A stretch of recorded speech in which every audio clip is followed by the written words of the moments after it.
Welcome to the next episode of Supporting Leaders. Today on the show, we have a very exciting guest. We have Sharon Schrader with us, and Sharon has been a leader for over 20 years for teams as small as 3 associates to as many as 23. She has worked across various disciplines such as marketing, operations, strategic planning, workforce management, and analytics. And most recently, she worked as the director of strategic planning and analysis for a wireless company, where she had to continually challenge her teams to grow and develop due to the fast pace of an industry with tremendous technology growth. Sharon studied the servant leadership model, which is a leadership philosophy where the leader's primary goal is to serve others. A servant leader shares power, puts the needs of their associates first, and helps them develop and perform to their highest potential. She says the model really aligned with her Christian values with leading others in a corporate environment. She has also developed a leadership academy to help associates who aspire to become leaders gain the skills needed to lead effectively, and she's been mentoring underprivileged high school students who want to be the first generation in their family to go to college. Wow, I mean, Sharon, I'm a little bit intimidated to interview you here. This is pretty impressive. Thank you. Yeah, it's been a wonderful journey for sure. Yeah, well, I'm so glad to have you on the show. And I believe that you are my first guest that I don't have. This is like the 6 degrees of Kevin Bacon, but I'm not 1 degree to you. We are like 2 degrees. You are actually my best friend. I've known her since I was 3. Her sister-in-law through marriages on both sides. So I am just so glad she was able to connect us, and I'm looking forward to this chat. Yes, me too. All right, so Sharon, let's just dig right in. I really want to talk to you about servant leadership because, I think other leaders have kind of danced around it as they've talked on this show, but no one's come out and just called it servant leadership. And so, you went through this whole program. So tell me about the program. What is servant leadership, and what does that mean to you? Yeah, so it was very fortunate for me to go through a servant leadership week-long training very early in my career. I was a pretty young leader then. And it is a philosophy that you serve first and that you have a natural desire to serve. There's a lot of leaders in life that want to lead people and advance their career. And sometimes either after retirement or the second half of their life, they decide to serve. But the servant leadership model is really based in a true natural desire to serve others as your most prominent focus. And that leadership then becomes a choice, or it becomes a natural output that people naturally want to start following you. And so for me, as I stated in my bio, I was raised a Christian. And to me, that is the foundation of Christianity. We were raised to serve other people, to always think about other people before ourselves, to not be selfish.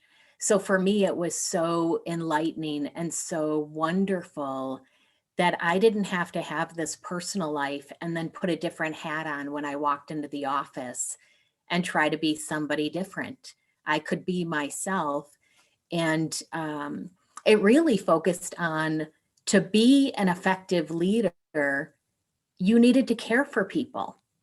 And for most of us professionals, we spend a lot of time with our teams and the people that we work with.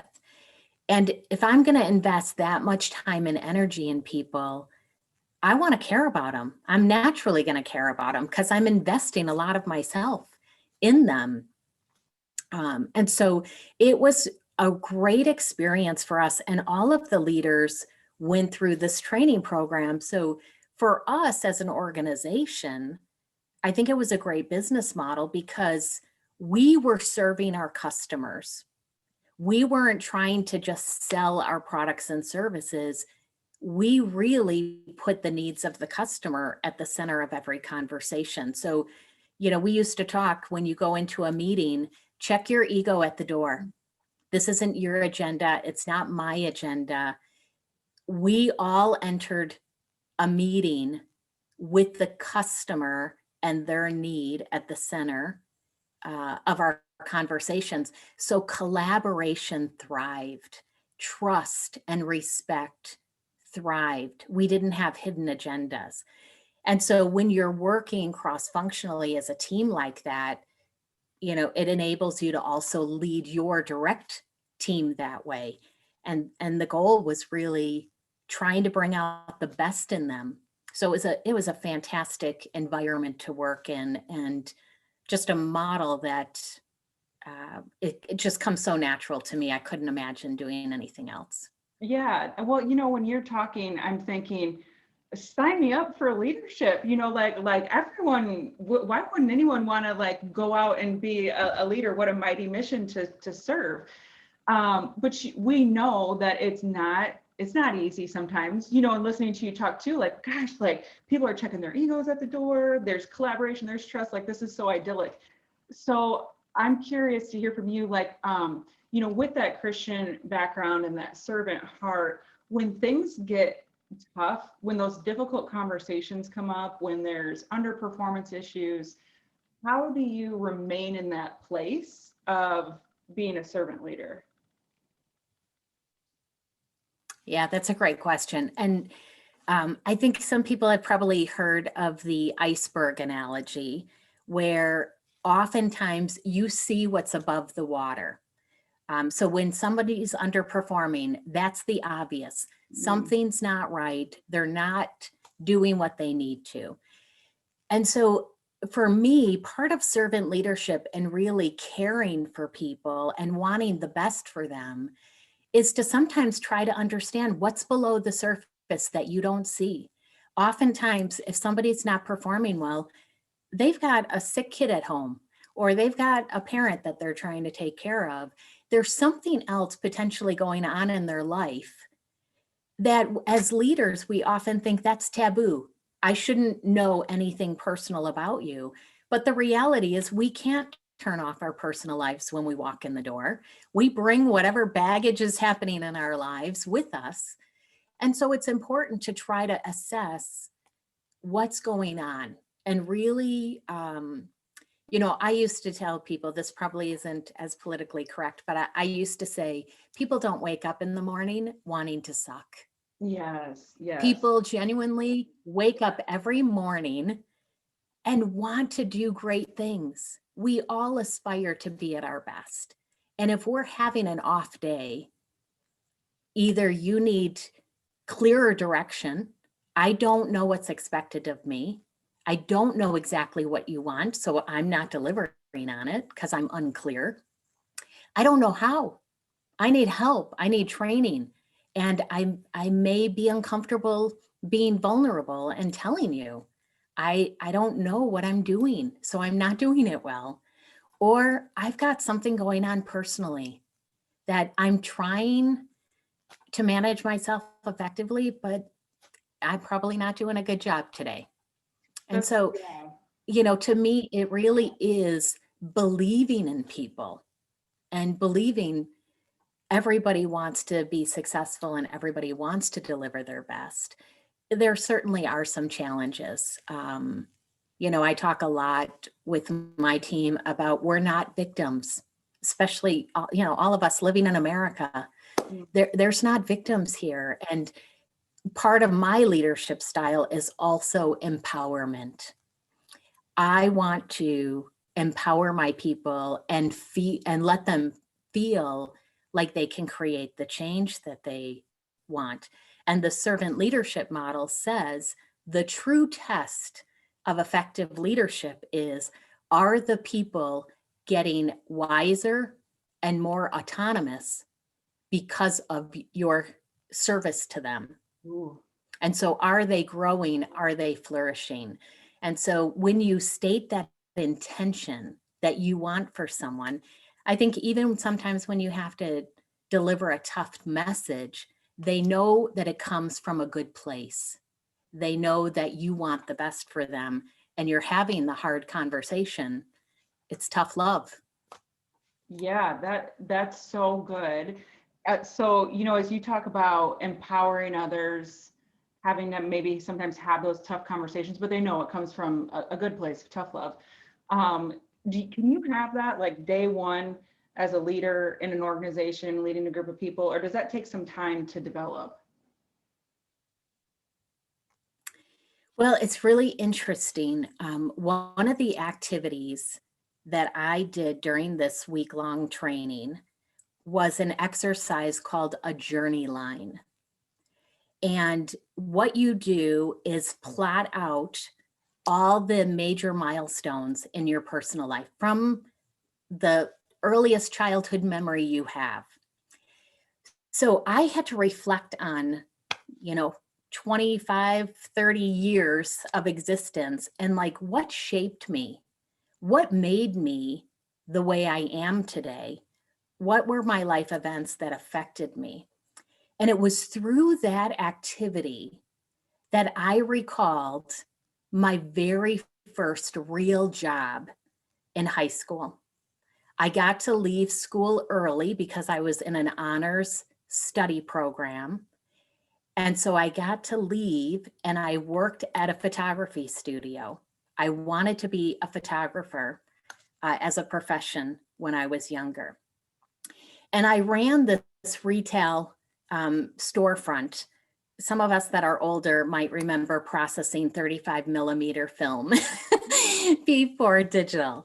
And so I ran this retail store and I had two women that were in the office with me. And one ran the office and did all the accounting and the filing, and one ran the wedding department. And I always was taught to type and to file and do basic office skills. My mom said, if you have basic office skills, you'll never be without a job. So I would go to the office manager and say, can I help you? And she was the type of leader that information was power, and she was not going to give it up. So she would rather I stand at the front counter doing nothing than to help her, as if she was almost threatened by this young girl. And I remember staring out the door, so demoralized. You know, I'm at the top of my game. I want to contribute. I want to do great things. And I had this leader crushing my spirit. Now, the woman that was running the wedding department loved the help. So I was putting wedding albums together, having never gone to a wedding myself, but she taught me everything she knew.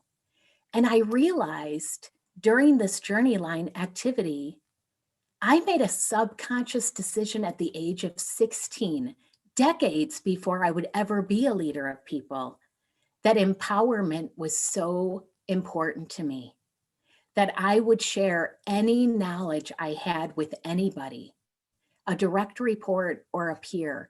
So for me, I think it became who I was from a very early age, because they often say, you know, as a leader, how do you leave people after they've encountered you?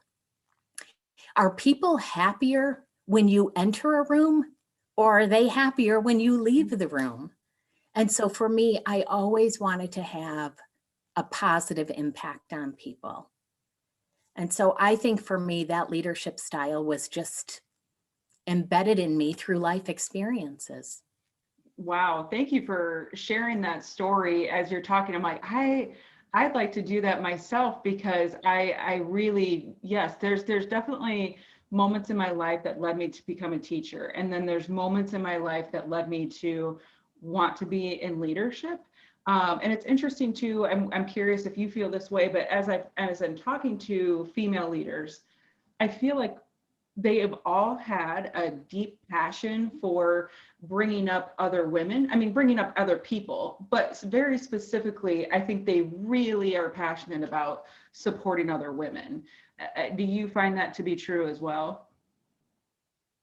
I do. I do. I think, you know, I don't know what it is that in society we like to tear people down, you know, and to me, we need to be a community of people lifting each other up.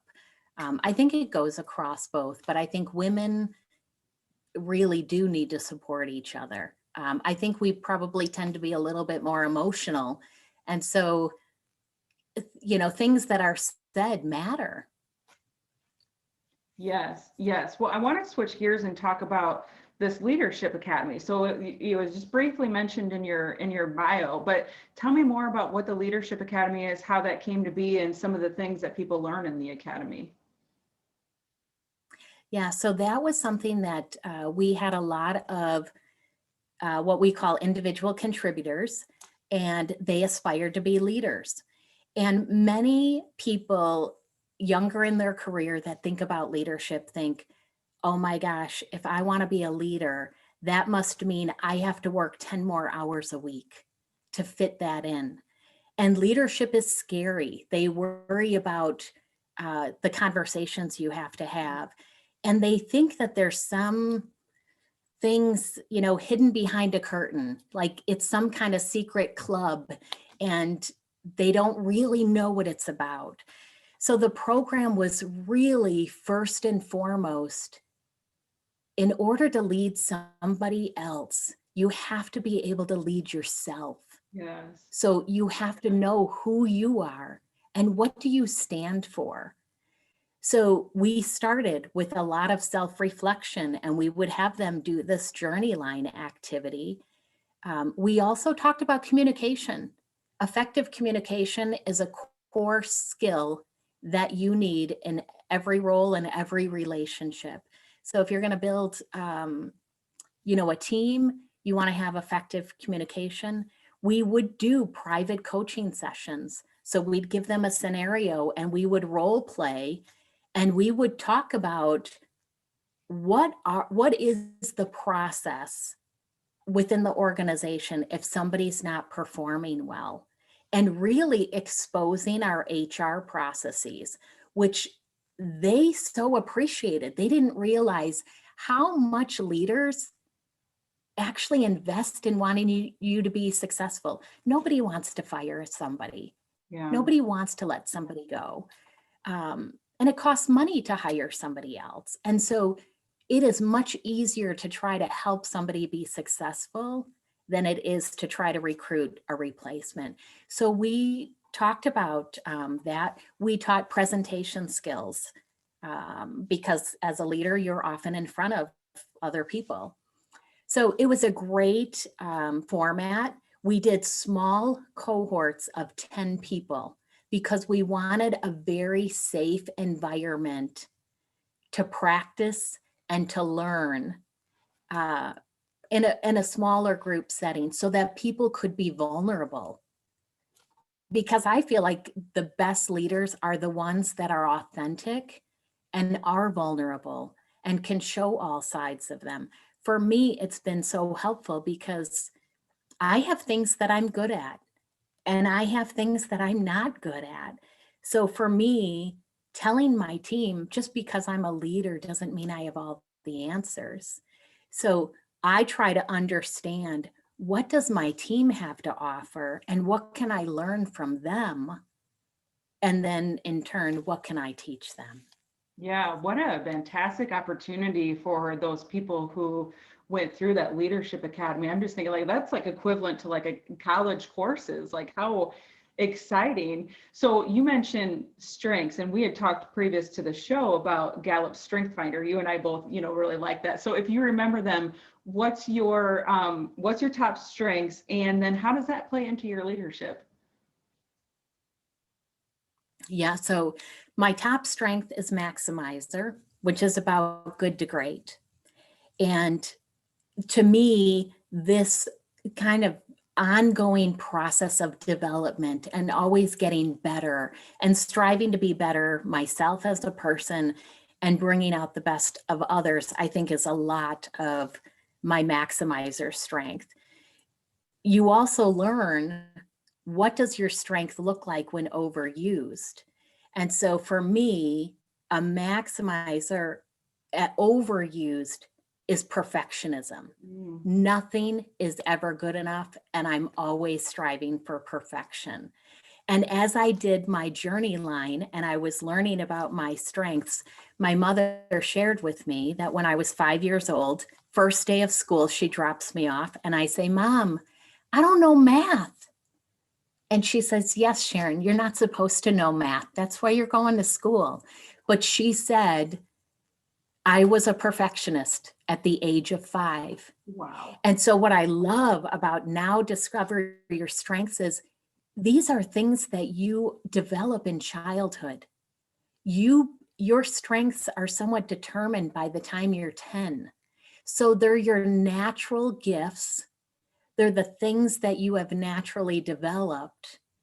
And so Strength Finder helped me put a label on it and create a common language across my team about how do we leverage each other's strengths to be the best and to fuel passion and energy for the work that we had to do. Yeah, I mean, it is life changing in your leadership journey and personal journey, I think, to start to understand yourself in that way and your strengths. And too, I think like what I heard from you too is like not feeling guilty for some of the areas where you know you're not perfect at, or you know that it gives you a little bit of weight off of your shoulders to know, and just how to maximize what you are good at. I feel like I could talk to you for hours, Sharon, but I'm going to end on this question. What is one thing that you know for sure about leadership? Uh, I think the one thing that I know for sure is when done right and when done with humility, you can have an amazing impact on people. You can really be the light that shines on the greatness of other people.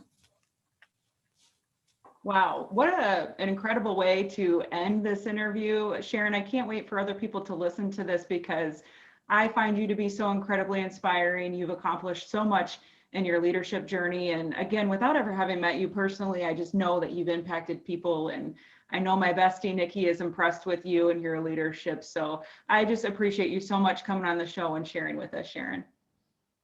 Thank you for having me. This is fantastic. And I love what you're doing just to provide this support for all of us. We're all learning through the That's process. true. Thanks, Sharon.